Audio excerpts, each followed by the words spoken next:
educación que tienen los diferentes países, como el sistema binario inglés y el sistema trinario de Alemania.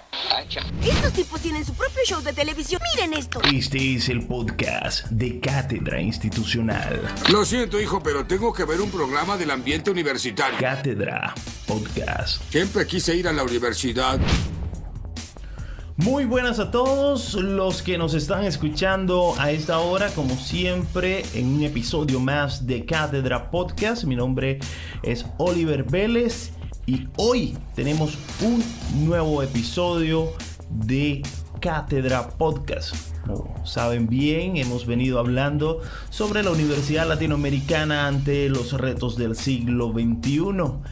Pero antes de empezar, quiero darle la bienvenida a nuestras compañeras de estudio hoy desde el confinamiento preventivo. Hola chicas, ¿cómo están? Hola, muy bien. Hola Caterine. Gracias.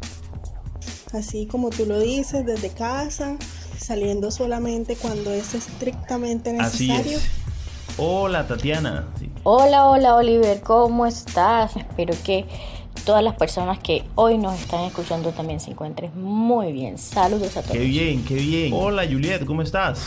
Yo estoy muy feliz de estar aquí con todos ustedes. Aquí me encuentro en cabina con mis compañeras y colegas Olga Sáez y Luz Marina. Chicas. Hola Julie. Hola chicos y chicas. ¿Cómo se encuentran ustedes, chicas? Hola chicas, ¿cómo están? Yo bien, gracias. Y por aquí también tenemos a nuestra compañera Aymara Abril Viloria, que nos estará acompañando y hablando un poco sobre el tema, dándonos sus percepciones al respecto. Qué gusto saludarte, bienvenida. Bueno, yo muy bien. Un placer de estar con ustedes y poder presentar estos temas. Qué honor y qué rico que estén aquí con nosotros. Espero que este espacio sea enriquecedor para nuestros oyentes y que podamos compartir nuestras ideas referentes a lo que ha sido la Universidad Latinoamericana ante los retos del siglo XXI. Qué placer estar con ustedes aquí.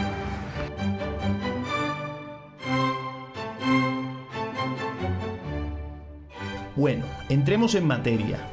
Hoy les vamos a hablar sobre la problemática de la universidad contemporánea. Como bien saben, la educación superior y las necesidades de la sociedad van tomadas de la mano, puesto que la universidad es esa institución que tiene mucho que ver con este tipo de situaciones que afectan directamente a la sociedad. Y también estaremos hablando un poquito, yo les voy a comentar un poquito sobre las nuevas dimensiones de la educación superior, más o menos esa es la temática. Entrando en materia, podemos entender que a lo largo del tiempo y con el constante cambiar del mismo, la universidad ha debido adaptarse a esa nueva búsqueda de conocimiento, de mejores formas de transmitirlo o también de aplicarlo. Y es que en su esencia la universidad ha hecho uso de las tres funciones principales que tiene, como son la investigación, la docencia y la difusión, también conocida como extensión. Aunque las tres parezcan estar separadas o que toman caminos individuales, lo ideal es que las tres representen un equilibrio que permita que sean integrales, es decir, que no puede existir una sin la otra. Y de esta forma estén siempre presentes en las diferentes funciones de la universidad, como lo son en la llamada función social y también en la importantísima función crítica. Así es, la función crítica es de suma importancia para una universidad y para el estudiantado, principalmente puede llegar... No, y de hecho la función crítica representa un aspecto de mucha trascendencia en el quehacer universitario contemporáneo. Exacto, puede llegar a tener mucha influencia en el quehacer diario de la sociedad. Entonces, todos estos cambios sociales y tecnológicos que se han dado a través del tiempo resultan en nuevos interrogantes, y estos interrogantes demandan nuevos retos, y estos retos demandan nuevos estilos de la enseñanza y la práctica universitaria. Todas esas respuestas no deben buscarse solamente en la universidad, sino que termina siendo como una responsabilidad de todo el sistema educativo, especialmente más allá de la secundaria. Entonces no es solo como una responsabilidad que recae totalmente sobre la universidad.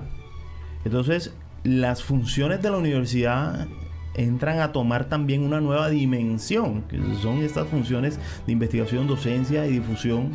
Ellas entran a tomar una nueva dimensión frente al papel central de la ciencia, y es que la ciencia, sociológicamente, podemos contemplarla también desde 3 aspectos diferentes que son sumamente influyentes en el oficio universitario. El primero es la masificación, porque es que la ciencia tiene como objetivo también poner el conocimiento al alcance de todos, haciéndolo exponencial. El segundo gran aspecto sería el de la obsolencia del conocimiento, lo que obliga a que la universidad se mantenga ese conocimiento actualizado según el avance de la ciencia, y esto permite que los egresados continúen en su etapa de conocimiento, permitiendo que la universidad llegue a todas las personas virtualmente sin importar su edad.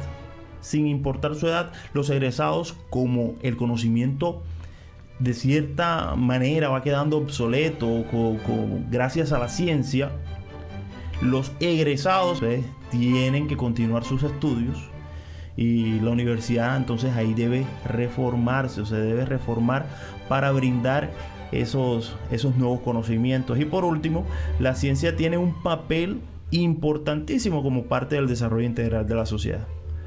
Como dijo un ex rector de la Universidad Gregoriana de Roma, el señor Harvey Carrier, y lo cito textualmente: la universidad no es la única que provee el conocimiento, pero esta debe sobresalir ante las demás como institución que tiene como misión colocar la ciencia y sus recursos al servicio del hombre y no a particulares egoístas.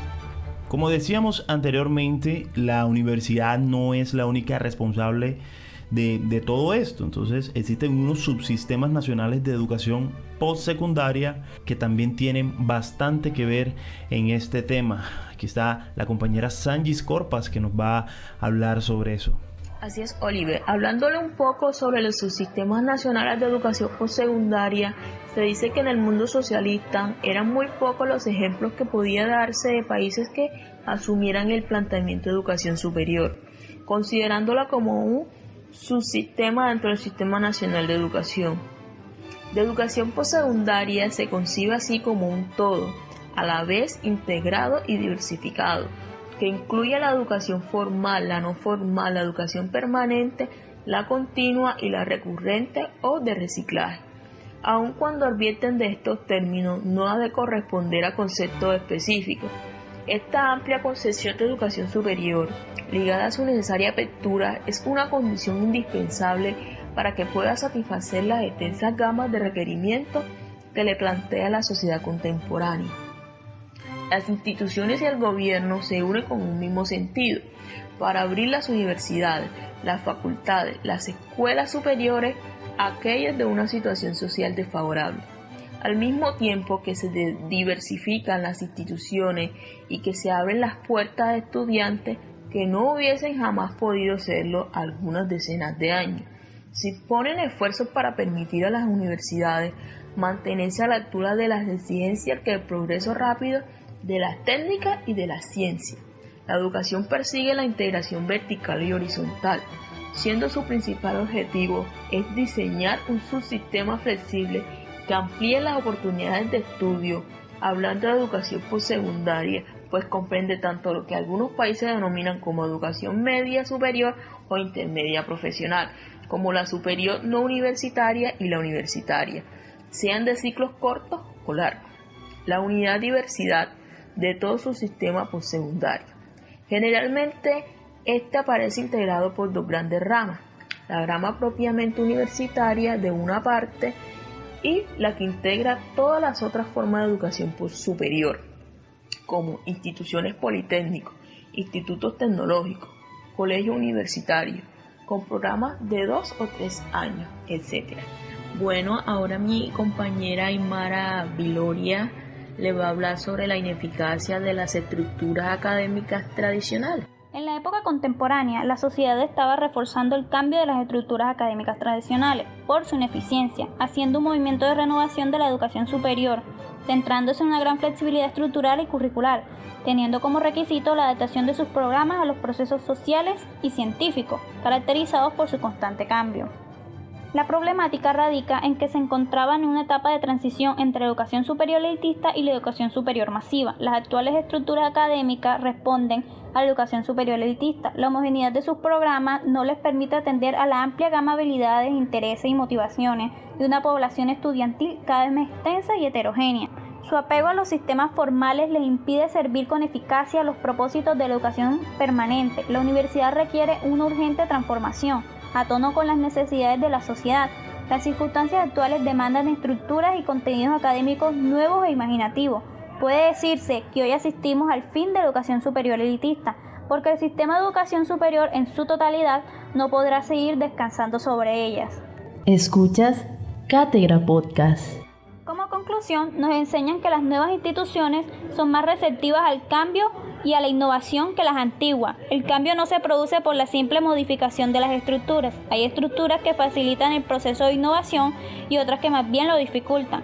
Que las mejores reformas académicas fracasan si no están respaldadas por personal docente capacitado y una administración eficiente. Alfred Whitehead sostiene que la universidad es también imaginación o no es nada y que su tarea es la creación del futuro. Las universidades tienen hoy en día la misión de contribuir a imaginar los escenarios futuros, es decir, de incorporar entre sus tareas los estudios prospectivos. La universidad para el siglo XXI debe asumir el cambio si realmente pretende ser contemporánea.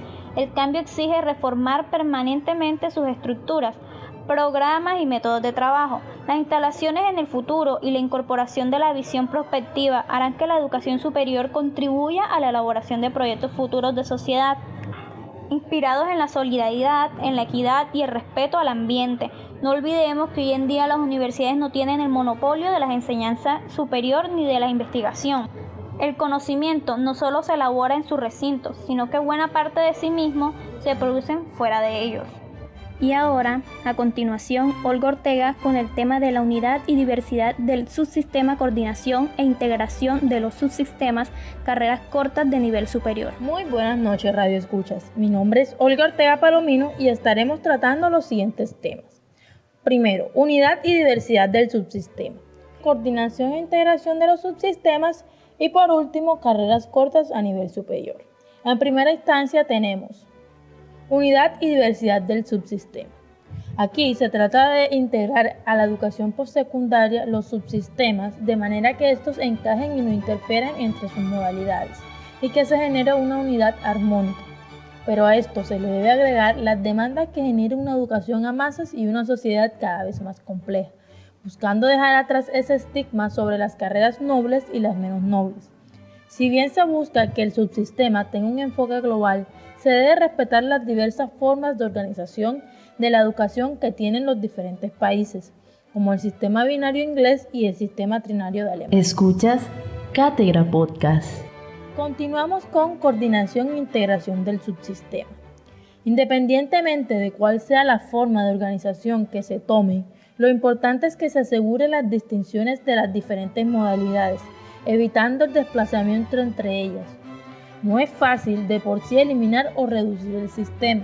Lo que se busca es una educación de calidad impartida por todas estas modalidades y que no sean confundidas, respetando así las diferentes formas de cada una de estas, ya sean las tradicionales o abiertas o los ciclos cortos o largos. Y por último, las carreras cortas a nivel superior, sus siglas en inglés SCI, Short Cycle Higher Education, como lo llaman los países de la OCDE. Se considera que este tipo de carreras enriquecen las oportunidades de acceder a la educación superior, favoreciendo al sistema y reduciendo presión sobre las carreras de ciclo largo. Generalmente, estas duran de 2 a 3 años y son muy similares a las carreras universitarias. Esto llevará en un futuro a confundir la distinción entre las universidades y las no universidades. Estas son algunas de las problemáticas que deberán afrontar. Primero, aumentar su prestigio para no ser consideradas como carreras de segunda clase. Segundo, reducir las altas tasas de deserción que se dan en los 2 primeros años del inicio de la educación superior. Y por último, inclusión a las personas adultas sin título de bachiller, pues este es un requerimiento que exigen estas universidades. Ahora mi compañera Katherine Alvarado nos hablará de los sistemas abiertos y la educación a distancia. Los dejo con mi compañera. Adelante, Katherine. Muchas gracias, Olga. Y así es. En esta ocasión vamos a hablar sobre los sistemas abiertos y la educación a distancia. Y es que la educación ya no se identifica únicamente con la impartida a través de los sistemas formales, que es aquella donde el estudiantado va a un campus universitario, entra a un aula de clases y está el docente impartiéndole la educación, impartiéndole todos los conocimientos necesarios para su carrera, sino que ya la universidad empieza a aperturarse a sectores sociales que por distintas razones no tienen acceso a la educación formal de tiempo completo. Esto obviamente supone un gran cambio en métodos de enseñanza, en currículos, en sistema de evaluación y al mismo tiempo rompe con dos de los condicionantes más importantes de la educación tradicional, que es el tiempo y el espacio. En efecto, la educación a distancia se apoya en la moderna tecnología, pero eso no implica que excluya los métodos tradicionales que organiza el proceso de enseñanza y aprendizaje. Igualmente conlleva un cambio en la relación profesor-alumno, que en este caso no sería presencial, sino mediata, y en su forma de sus calificaciones cualitativas distinta a la exigida por los sistemas tradicionales de la educación. Podemos encontrar numerosas experiencias de sistemas abiertos que se llevan a cabo actualmente en el mundo a nivel de la educación superior. Como todos sabemos, la institución pionera en este campo fue la Open University de Inglaterra, creada en la década de los 60. Y más cercano en América Latina, existen experiencias como en países como México, Colombia, Cuba, Brasil, Costa Rica, Ecuador, entre otros. De hecho, la UNESCO patrocina una red para la innovación de la educación superior a distancia para América Latina y el Caribe. Y en un reciente estudio sobre la educación superior a distancia en América Latina, el doctor Fabio Chacón de la Universidad Abierta de Venezuela llega a las siguientes 7 conclusiones, pero en este momento les voy a resaltar las más importantes y son problemas a los cuales se enfrenta la educación actualmente. El primero es los altos índices de abandono de estudio, ya que las cifras de deserción estudiantil superan el 90% del contingente que ingresa en un año determinado. Eso hace que a la larga se convierta en una alternativa costosa de educación, puesto que su productividad es reducida en contraste con la inversión que se hace. Otro problema es la poca interacción entre los educadores y los estudiantes. La característica precisamente a distancia ha hecho y se ha convertido en distanciamiento. Esto se ha señalado como una causa principal del abandono de estudios. Otro problema es la obsolescencia de los materiales. En casi todos los programas de esta modalidad se utiliza un método principal de texto impreso, el cual fácilmente se hace obsoleto. Los textos producidos son utilizados una y otra vez sin incorporar los cambios que ocurren en las disciplinas. Una de estas soluciones es la incorporación de tecnologías electrónicas que permita contar con materiales más fáciles de actualizar. Y por último y no menos importante, la deficiencia en la formación del recurso académico. La capacitación de los docentes en nuevas tecnologías de educación a distancia es una necesidad sentida en casi todos los programas regionales. Sin más que decir, le doy la palabra a mi compañera Tatiana, que nos va a hablar sobre la interdisciplinariedad. Hola nuevamente a todos. La actual discusión acerca de la interdisciplinariedad no solo es una consecuencia de la evolución del conocimiento, sino también una reacción en contra de los vicios del departamentalismo y sus consecuencias en la organización de la enseñanza e investigación universitaria. De ahí que la discusión internacional sobre el tema se haya orientado hasta ahora a establecer el concepto de interdisciplinariedad, en qué medida esta favorece una enseñanza e investigación adaptadas al actual desarrollo del conocimiento y a examinar sus posibilidades como elementos fundamentales de innovación en el ser y el quehacer de la universidad contemporánea. En primer lugar, fue preciso llevar a cabo un cuidadoso deslinde conceptual para precisar la naturaleza de la interdisciplinariedad, distinguiéndola de la pluridisciplinariedad, de la pluridisciplinariedad y de la transdisciplinariedad. El profesor Jean Piaget, luego de su seminario en la Universidad de Niza, en Francia, distinguió 3 niveles de interdisciplinariedad, según el grado de interacciones alcanzado entre las disciplinas componentes. En ella, el primer nivel podemos encontrar el nivel inferior, que sería el primero. Podría ser llamado multidisciplinariedad y ocurre cuando la solución a un problema requiere obtener información de una o dos ciencias o sectores del conocimiento. Y bueno, referente a todo lo antes mencionado, nos preguntamos cuáles son las consecuencias que para la universidad tiene la actual evolución del conocimiento.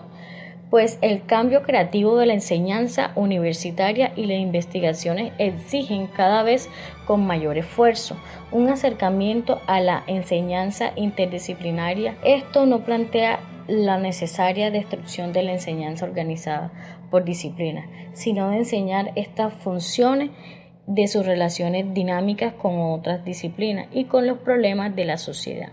Por otra parte, también podemos encontrar el currículo. El currículo es donde las tendencias innovadoras deben encontrar su mejor expresión. Nada refleja mejor la filosofía educativa, los métodos y el estilo de trabajo de una institución en el currículo que ofrece. Es una simple lista de materias y que desafortunadamente aún prevalece en muchas instituciones. Para organizar y construir un currículo para una posible formación integral, los planes de estudios no deben elaborarse en términos de información y de destreza aislada.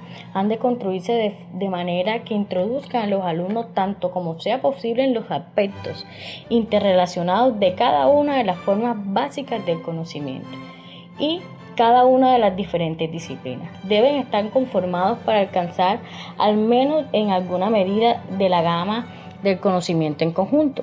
Lo que se busca es una inmersión suficiente en los conceptos, en la lógica y en los criterios de la disciplina para una persona lleve a conocer la manera específica en lo que ésta funciona en casos particulares y luego una generalización suficiente de los casos en todas las ganas de la disciplina, de tal forma de experiencia comience a hallarse totalmente estructurada de una manera específica.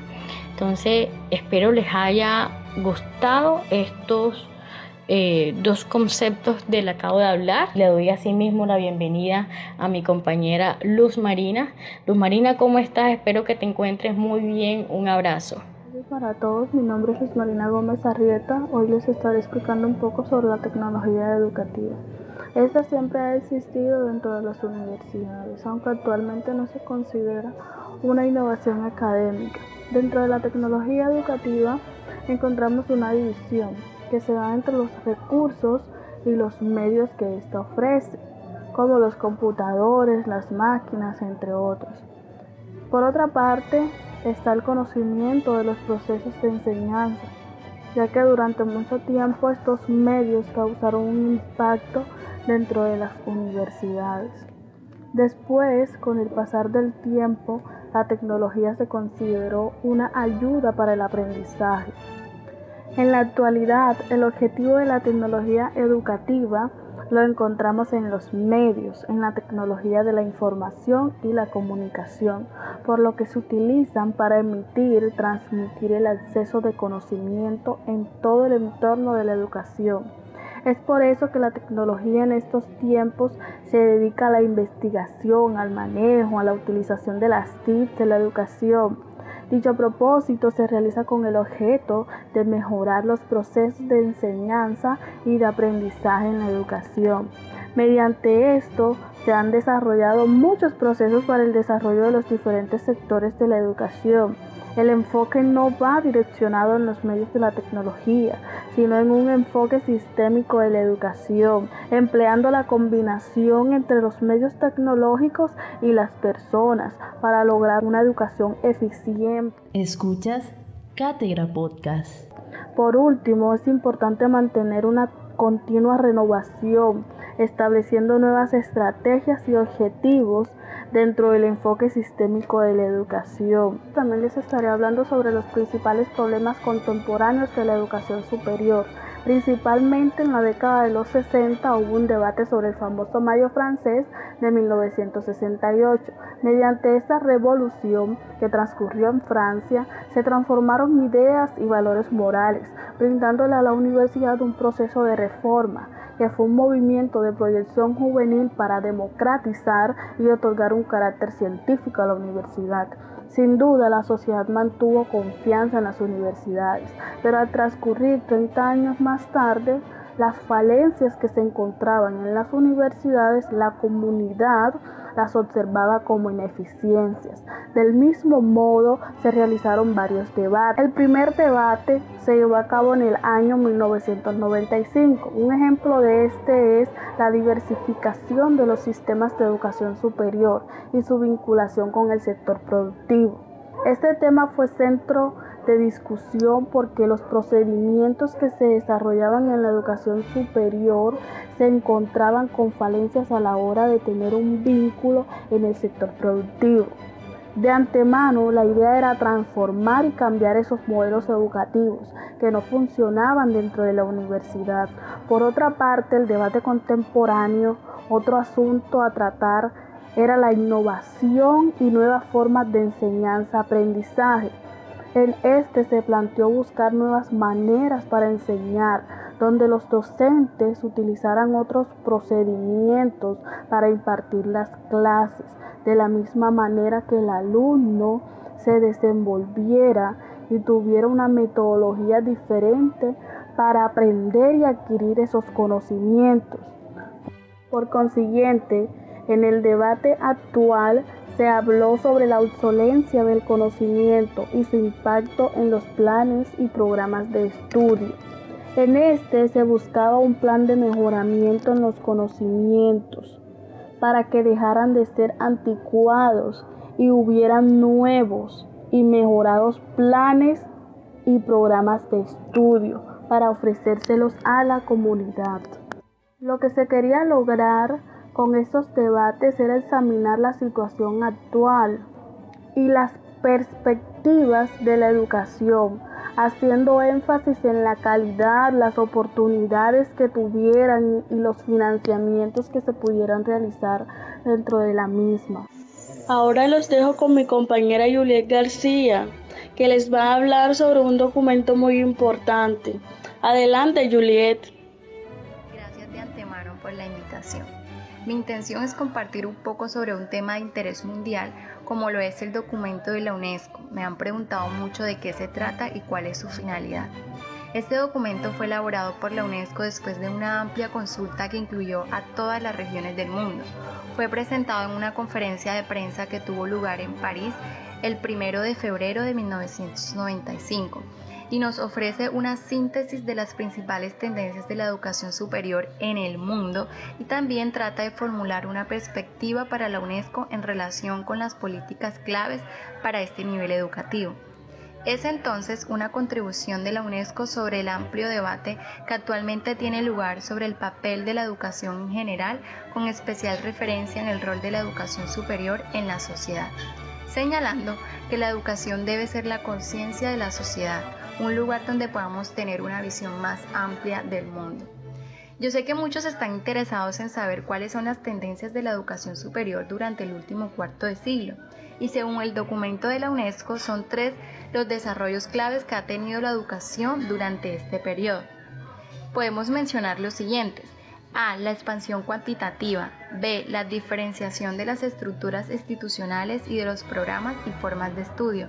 Y C. Las restricciones financieras. Por otro lado, también tenemos los retos para la educación superior en un mundo constante de cambio. La sociedad mundial, la ciencia, la técnica contemporánea están sujetas a rápidas y profundas transformaciones, a pesar de los enormes progresos realizados.